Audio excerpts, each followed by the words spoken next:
Hi, I'm Amy Effland. Several years ago, I bought John a t-shirt that has a picture of a glass that appears to have liquid filling it halfway.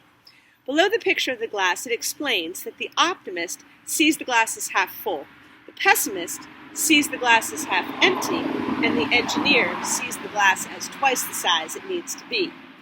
The message is somehow comforting and disturbing at the same time. It challenges me because all three are right. All three speak the truth, and yet all three are completely different interpretations, and two of them are directly at odds with each other.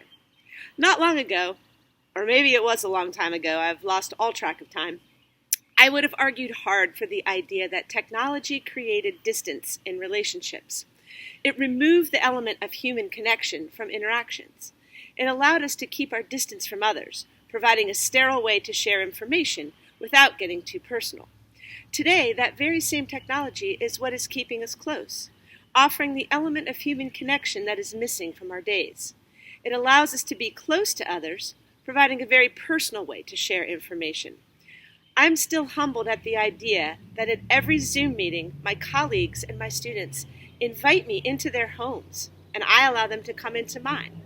We're emotionally closer and more vulnerable than we would be if we were physically together at school.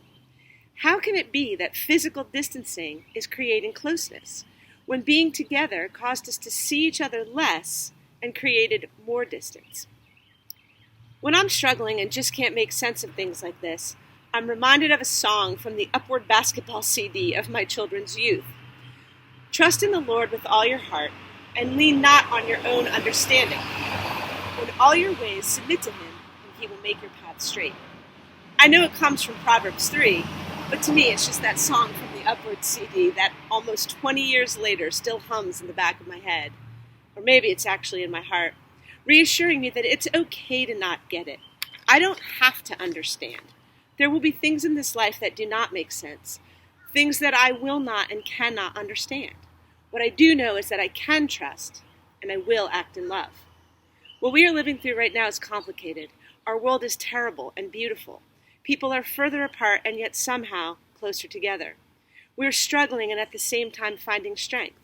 The marginalized are now the heroes, and the heroes are searching for their place.